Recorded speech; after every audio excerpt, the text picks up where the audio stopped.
दोस्तों, स्वागत है आपका मेरे चैनल राजू गौड़ हिंदी कहानियां पर।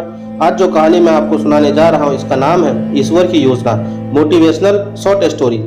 ईश्वर की योजना हमारी योजना से हमेशा बेहतर ही होती है।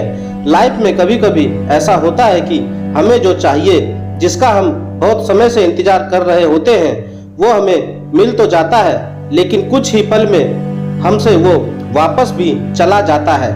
हमारे हाथ से वो सारे मौके चले जाते हैं जो हमें बहुत समय के इंतजार के बाद मिले होते हैं। ऐसी स्थिति में हम ईश्वर को कोसने लगते हैं। हम ईश्वर से कहने लगते हैं कि आपने मेरे साथ ऐसा क्यों किया। कुछ समय के लिए हमारा भरोसा ईश्वर पर से उठ जाता है, किंतु कुछ समय के बाद हमें यह एहसास हो जाता है कि जो हुआ वो हमारे लिए अच्छा ही था। ईश्वर की योजना हमसे अच्छी होती है। हमें ये बात समझनी चाहिए कि जो हमारे हाथ से चला गया वो हमारे लिए अच्छा ही नहीं था। ईश्वर ने जो कुछ भी किया वो सोच समझ कर ही किया होगा। एक छोटा सा 2 साल का बच्चा खेल रहा था। खेलते खेलते उसके हाथ में चूहे मारने की दवाई आ जाती है।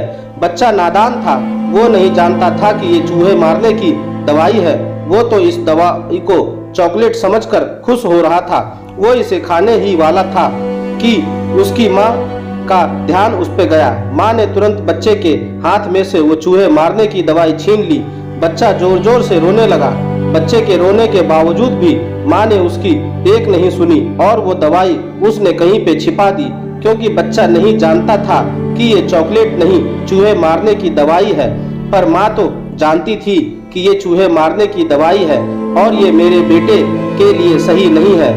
बच्चे को कुछ पल खुशी देने के लिए माँ उसे वो दवाई नहीं दे सकती थी, क्योंकि वो उसके लिए हानिकारक थी। वैसे ही जब हमारी जिंदगी में हमें कुछ ऐसा मिलने जो हमें कुछ पल की खुशी दे और फिर वो वापस चला जाए, तो हमें निराश नहीं होना चाहिए। तभी हमें यही सोचना चाहिए कि हमें जो मिला था वो हमारे लिए अच्छा नहीं था। इस चूहे मारने की दवाई जैसा ही था। जैसा माँ ने बच्चे के हाथ में से इस चूहे मारने की दवाई को ले लिया, वैसे ही ईश्वर ने हमारे हाथ में से वो लिया, क्योंकि वो हमारे लिए अच्छा नहीं था। कभी कभी हमें सही और गलत का फर्क इस नादान बच्चे की तरह पता नहीं चलता है, पर जैसे माँ को तो पता था, वैसे ईश्वर को सब पता होता है। इसलिए हमें ईश्वर की योजना पर भरोसा रख के हमारे हाथ जो हुआ वही हमारे लिए बेहतर था, ऐसा सोचना चाहिए। दोस्तों, आपको मेरी यह कहानी कैसी लगी, आप मुझे मेरे कमेंट्स बॉक्स में जाकर बता सकते हैं। और मेरे चैनल को नए हैं तो मेरे चैनल को सब्सक्राइब करो और बेल आइकन भी दबा दें।